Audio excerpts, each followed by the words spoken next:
So Leute, hi, willkommen zu einem weiteren Video zu Artikel 13. War nicht so schnell geplant, aber die nächste Welle nach YouTube stirbt, ist jetzt nun YouTube, ist ja nächstes Jahr doch nicht tot. So, was ist denn nun eigentlich Sache? Ich habe mir die Mühe gemacht und habe so ziemlich jedes Kommentar beantwortet unter dem letzten Video zu Artikel 13.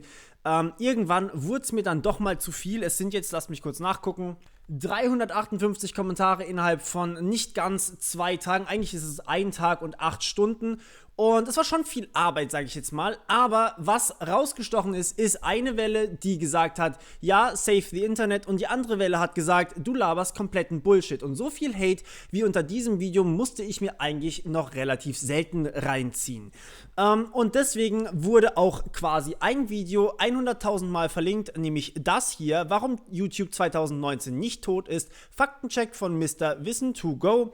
Und das zweite, das jetzt heute dazu kam, weil das auch erst heute rauskam, habe ich jetzt auch schon mindestens 10 Mal auf Discord empfohlen bekommen, warum es YouTube nächstes Jahr doch gibt. So, was ist nun eigentlich Sache? Wird jetzt YouTube sterben oder nicht? Warum habe ich euch Bullshit erzählt? Nein, ich habe euch überhaupt keinen Bullshit erzählt.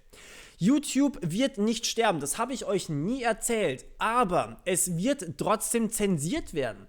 Und jetzt wollen wir mal den Weg ein bisschen durchgehen, ja? Es wird, also ich habe mir mal die Argumente der beiden Videos rausgeschrieben, warum YouTube jetzt doch nicht sterben wird und warum YouTube ja immer einen Weg drumherum findet. So, zunächst einmal, es geht nur und das ausschließlich um europäische YouTuber.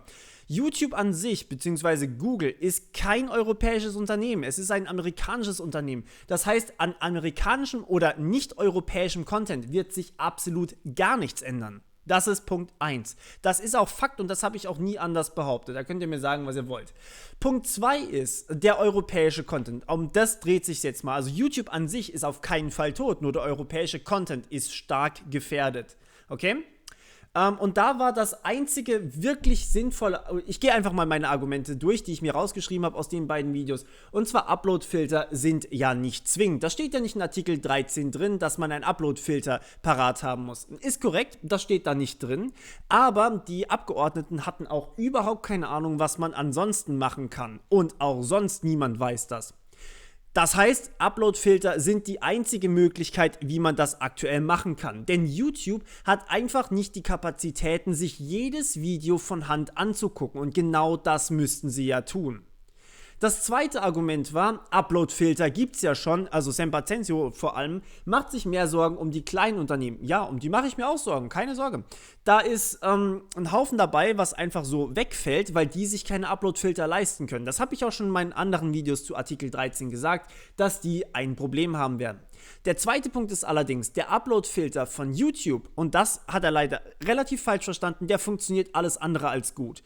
Der Uploadfilter erkennt nämlich Urheberrechtsverletzungen zu 99% überhaupt nicht. Sowas wie Reaction-Videos sind im Grunde genommen Urheberrechtsverletzungen. Das heißt, wenn jemand ein Reaction-Video macht, dann müsste das eigentlich gebannt werden von YouTube. Denn YouTube könnte für jedes Reaction-Video eigentlich verklagt werden. Da gibt es zwar noch solche Dinge wie die Möglichkeit, Sachen zu zensieren, an denen ändert sich in dem neuen Urheberrecht auch nichts, aber die sind sehr, sehr klein und die meisten Reaction-Videos, ich habe tatsächlich mir jetzt mal ein paar für dieses Video hier angeguckt, die sind einfach im Endeffekt so, Video angucken, pausieren, was dazu sagen, Video angucken, pausieren, was dazu sagen, Video angucken und am Ende hat man das ganze Video gesehen.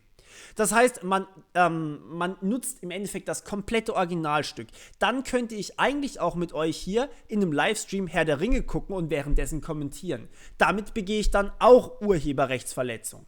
Und deswegen ist im Endeffekt der YouTube-Content, der meiste YouTube-Content ist Urheberrechtsverletzung. Hat nur bisher kaum jemanden gekümmert, weil es ist halt mega aufwendig und die meisten genießen es auch so ein bisschen als eigene Werbung. Also, ist halt leider das meiste auf YouTube einfach weg und die wenigen Kanäle, die halt keine Urheberrechtsverletzung machen. Im Endeffekt mache ich jetzt hier auch gerade eine Mini-Urheberrechtsverletzung, glaube ich, wenn ich jetzt hier diese Links, ne, wobei, das ist glaube ich, das fällt tatsächlich unter das Zitatrecht, aber wenn ich jetzt das ganze Video hier von Sempacenzio euch zeigen würde und dann würde ich darauf reagieren, das wäre definitiv ein Urheberrechtsbruch. Und so sind nun mal die meisten der YouTube-Videos gestaltet. Man kann natürlich immer angeben, wo man das Ganze gefunden hat und so weiter und so fort, aber wie viele YouTuber machen das? Ich kenne genau einen, und zwar Rocket Beans. Und die geben bei jedem einzelnen Clip, den sie einspielen, immer die Quelle an. Und das sind wirklich die einzigen, die ich kenne, die das immer machen. Sieht aber auch mega komisch aus, weil man das irgendwie dann noch ins Video reinwursteln muss, wie man das eben so getan hat. Und deswegen ist der meiste Content auf YouTube einfach wirklich urheberrechtsverletzend und müsste deswegen gebannt werden. Wie gesagt, die Upload-Filter akzeptieren das ja aktuell ja wohl noch. Und aus diesem Grund aktuell funktionieren einfach Upload-Filter nicht so richtig. Und das, was ich da in meinem letzten Video gesagt habe, das stammt tatsächlich aus den Worten oder aus dem Mund von dem CEO von YouTube, dass sie einfach gesagt hat, unsere Technik ist nicht gut genug, wir sehen uns leider gezwungen, die YouTube-Kanäle aus Europa zu löschen. Und zwar restlos. Also aus der EU, sorry. Nicht Europa, es geht nur um die EU, nicht Europa. So. Ja, das soll jetzt also Panikmache und Clickbait sein. Okay, das ist der nächste große Punkt. Ich finde Panikmache und Clickbait ein bisschen falsch ausgedrückt, denn im Endeffekt sieht man einfach tatsächlich teilweise noch nicht die Konsequenzen von dem ganzen Ding. Und das ist halt ein riesiges Problem meiner Meinung nach. Deswegen versuche ich euch auch davon zu überzeugen, dass ich mich schon damit auseinandergesetzt habe und dass ich mir nicht einfach einreden lassen habe, okay, YouTube ist tot, ich muss dazu ein Video machen, sondern dass ich mich da auch durchaus damit befasst habe. Ich habe auch schon vor mehreren Monaten 2 Videos dazu verfasst und die haben im Endeffekt genau das gesagt. Vor allem Kleinunternehmen werden natürlich auch getroffen, darum geht es aber nicht mal hier unbedingt auf YouTube. Kleinunternehmen sind sowieso komplett am Arsch, die können sich nicht mal einen Upload-Filter leisten. Im Endeffekt, was man machen müsste, wäre den kompletten Content von Hand durchzugucken und dann von Hand auch zu selektieren, was es alles gibt. Das heißt, was kann man jetzt also machen? Achso, halt, stopp. Ich bin mit den Argumenten aus den beiden Videos noch nicht durch. Vor allem Mr. Wissen2Go hat da ein wunderbares Argument angeführt, und zwar, YouTube findet schon einen Weg. Irgendwie hat sich YouTube ja auch mit der GEMA geeinigt und so weiter und so fort. Das ist meiner Meinung nach kein Argument, es tut mir leid. YouTube kann einen Weg finden, man kann natürlich irgendwie versuchen, die Rechteinhaber zu bezahlen, aber versucht das mal. Wenn ich jetzt ein Katzenvideo von meiner Katze aufnehme, das auf YouTube stelle und dann lädt sich das jemand anders runter und macht daraus ein Mashup, macht daraus ein Remix und packt da noch 50 andere Videos rein, wie soll YouTube das dann rausfinden? Sagen wir auch noch zusätzlich, ich lade das Katzenvideo von mir nicht auf YouTube hoch, sondern ich lade das auf meinem eigenen Blog hoch, der von mir aus im Darknet stattfindet und man kann meinen Namen nicht mal rausfinden oder ich habe den nur irgendwo sehr, sehr klein, 50 Kilometer im Impressum verlinkt und derjenige hat dieses Video dann runtergeladen. Ja, GG, wie sollen die das dann rausfinden bei YouTube, ob das wirklich urheberrechtsverletzend ist oder nicht? Und das Problem ist hier nicht, dass es eine Urheberrechtsverletzung ist, sondern dass es halt dann auch jemanden kümmern könnte. Denn ich als Privatperson finde dann von mir aus dieses YouTube-Video mit meiner Katze darin und finde das eher semi-geil, dass die einfach mein Katzenvideo genommen haben. Denn ich will ja auch Klicks auf meinem Blog haben. So, und was mache ich jetzt? Ich kann nicht einfach sagen, ich möchte dieses Video melden. Nein, ich gehe zu YouTube und sage, hey YouTube, ich will Geld dafür haben, dass dieses Video da steht. Und YouTube sagt, ja geil, danke, was sollen wir jetzt machen? Wir müssen natürlich bezahlen. Und das ist das eigentliche Problem. Davor wurde das Video einfach offline genommen, jetzt muss YouTube dafür blechen. Und dadurch haben sie einfach überhaupt keine andere Möglichkeit mehr, als sich selbst zu schützen, weil YouTube dadurch einfach so viel mehr Geld verlieren würde, als neues Geld einzuspielen in ihre Kassen. Also sagen sie einfach von vornherein, so, wir vertrauen euch einfach nicht mehr, das ist uns viel zu riskant, wir müssen hier einfach Konsequenzen ziehen, weil so einen guten Upload-Filter können wir gar nicht haben. So, jetzt nochmal zu der Aussage, YouTube wird sterben. Das hat niemand behauptet, zumindest ich nicht. Okay, doch, Wissenswert hat das behauptet. Ich behaupte das niemals. YouTube wird nicht sterben. Auch das europäische YouTube, die YouTuber werden einen Weg finden. Mein Weg aktuell, und deswegen kommen wir gleich zum nächsten Punkt, was da passieren wird. Mein Weg aktuell sieht so aus, ich habe entweder eine eigene Plattform, denn ich weiß, dass ich wegen meinem Content mir keine Sorgen machen muss, weil ich höchstens zitiere, aber eigentlich niemals Content klaue. Ich habe auch noch nie ein Reaction-Video gemacht, soweit ich mich erinnern kann. Schwierig wird es bei irgendwelchen Gaming-Sachen oder sowas. Klar, da habe ich im Endeffekt die Lizenz dafür, aber da kann man theoretisch dann YouTube auch verklagen. Muss man immer vorsichtig sein, aber wegen meinen Tutorials braucht ihr euch eigentlich keine Sorgen machen. Die kann ich im Notfall entweder auf eine eigene Plattform raufladen oder ich gehe mit meinem Standort, mit meinem Firmenstandort ins Ausland. Da kommen wir noch zu einem Punkt, den habe ich noch ganz vergessen. Ich habe ja im letzten Video gesagt, das war unglücklich ausgedrückt, das tut mir wahnsinnig leid. Habe es auch im Kommentar dann unten drunter versucht klarzustellen. Es geht nicht darum, dass eine Firma dann die Möglichkeit hat, auf YouTube das Ganze hochzuladen, sondern es geht darum, dass ein professionelles Unternehmen, was sich nur und ausschließlich mit Produktion von Filmen befasst und somit auch verifiziert wurde, dass die quasi wirklich keine Urheberrechtsverletzung machen, dass die wahrscheinlich noch zugelassen werden könnten auf YouTube. Das war aber nur eine Vermutung von Wissenswert.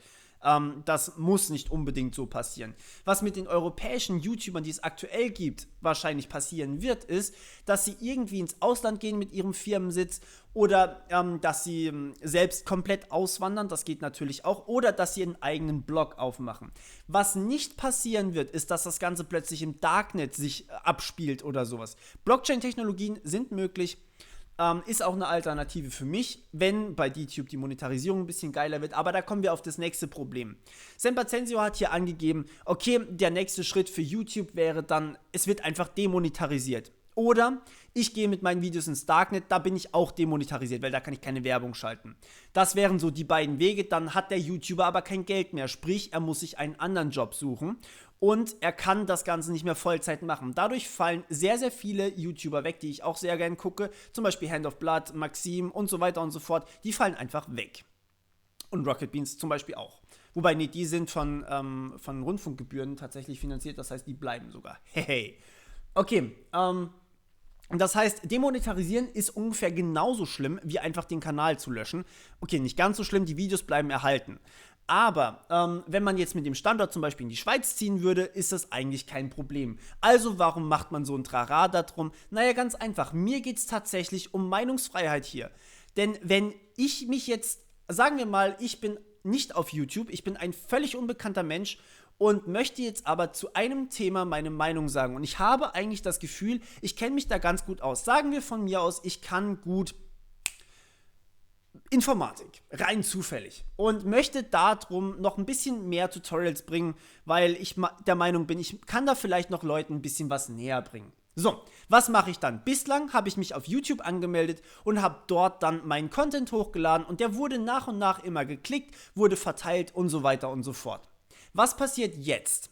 Jetzt müsste dieser jemand, damit er überhaupt ein YouTube-Konto aufmachen kann, wo er seine eigenen Videos hochladen kann, müsste er erstmal seinen Sitz in die Schweiz anmelden oder irgendein Nicht-EU-Land.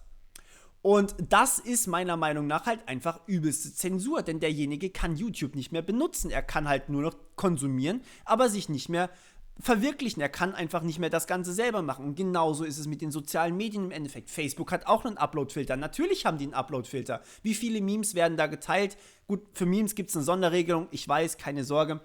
Aber Filme oder sowas oder Kurzclips oder so oder auch Katzenvideos, die eigentlich demjenigen sicherlich nicht gehören, die sind da schwierig. Und auch das Teilen von Links mit Vorschaubildern ist eigentlich laut Gesetz sehr, sehr schwierig. Das heißt, ich kann nicht einfach hergehen und kann einen Bildlink bei mir in der Facebook-Chronik posten, weil dann begehe ich eine Urheberrechtsverletzung. Und das ist tatsächlich der Grund, warum dieses Gesetz eingeführt wurde, dass man eben nicht einfach nur anhand des Linkspostens erkennen kann, um was es da drin geht, dass man wirklich draufklicken muss, die Werbung von Bild konsumieren muss und dann erst sieht man, worum es in diesem Artikel geht. So, und der letzte Punkt, den fand ich von Sempacensio ein bisschen krass, muss ich sagen. Normalerweise mag ich ihn wirklich gerne, also es ist ja dasselbe wie bei Semper Video. Dass Kämpfen eigentlich eh nichts bringt. Man braucht sich gar nicht die Mühe machen, eine E-Mail zu schreiben. Man braucht auch eigentlich gar nicht die Mühe machen, sich da bei der Online-Petition einzutragen, denn es bringt ja eh nichts. Man soll einfach anders wählen. So, jetzt habe ich in meinen Wahlen, ich bin jetzt mittlerweile fast 26 Jahre alt, ich habe auch schon ein paar Mal gewählt. Ich habe auch nicht ein einziges Mal CDU gewählt, und das sage ich ganz ehrlich. Und auch die Roten waren nicht dabei und AfD auch nicht, keine Sorge. Aber trotzdem, sagen wir einfach mal, ich habe definitiv nicht diese Parteien gewählt, die für dieses Gesetz sind. Und die meisten anderen, die ich kenne in meinem Umfeld, haben das auch nicht gemacht. Das sind halt einfach Rentner, oder zum Großteil tatsächlich Rentner, die einfach Stammwähler sind, weil es halt früher mal geil war. Und die halt immer noch ihre Meinung haben, das bleibt so. Und die lassen sich auch nicht so einfach überzeugen, dass das Ganze jetzt dringend geändert werden muss. Das ist halt einfach so. Aber das heißt nicht, dass man einfach das Gesetz hinnehmen kann und zusehen sollte, wie sein Internet einfach nicht mehr benutzbar wird. Also, oder zumindest stark eingeschränkt wird. Es ist immer noch Zensur, wenn ich meine Meinung nicht online posten darf, weil es Urheberrechtsverletzung sein könnte. Das ist meine Meinung dazu. So, jetzt zum letzten Punkt noch, und zwar haben mich manche von euch gefragt, Mensch, da muss ich erstmal alle deine Videos runterladen. Bitte tut das nicht, denn runterladen ist im Endeffekt genau dasselbe, wie wenn meine Videos komplett demonetarisiert werden. Ich kann im Endeffekt nicht davon leben, sprich, ihr werdet allerhöchstens so ein Video die Woche mal bekommen, während wenn ich davon leben kann, kann ich euch vielleicht 2, 3, 4 Videos am Tag liefern. Da ist dann doch ein kleiner Unterschied dabei. Und deswegen würde ich euch bitten, die Videos vielleicht nicht runterzuladen, sondern wenn ihr sie runterladen wollt, dann gibt es einen Patreon-Account von mir. Da könnt ihr mich dann unterstützen und dann gibt es da sogar die direkten Download-Links. Das heißt, ihr braucht nicht irgendwie irgendwas noch machen, sondern ihr kriegt sie in voller Qualität, ohne irgendwelche Wasserzeichen, ohne irgendwas anderes, schön sortiert, alles dabei. Da ist dann, glaube ich, die bessere Option für euch und für mich natürlich auch. Und ansonsten habe ich euch versprochen, dass meine Videos online bleiben und das bleiben sie auch, keine Sorge. Und ansonsten finde ich eine eigene Plattform und stelle sie dort wieder online. Ihr werdet meine Videos weiterhin gucken können. Da braucht ihr euch keine Sorgen machen, denn ich habe eigentlich kein Problem mit Urheberrecht in meinen Tutorials. So, das war jetzt ein relativ erhitztes Video, weil ich gerade zum 100. Mal dasselbe Kommentar beantwortet hatte und irgendwie regt es mich ein bisschen auf, dass eigentlich Leute, die sowas unterstützen sollten, es irgendwie trotzdem nicht so ganz realisieren, dass Uploadfilter einfach nicht so gut funktionieren. Aber deswegen muss man sich auch ein bisschen mit KI auskennen, um das Ganze eigentlich zu raffen, was natürlich unsere Politiker schon 3-mal nicht tun und deswegen ist das ganze Gesetz meiner Meinung nach einfach kompletter Bullshit. Gebt mir eure Daumen runter oder gebt mir eure Daumen hoch. Ich weiß nicht, ob ich jetzt nochmal auf so viele Kommentare reagieren möchte, wie ich das letzte Mal gemacht habe. Es hat mich schon irgendwie mitgenommen. Ich probiere es, aber wundert euch nicht, wenn es ein bisschen dauert.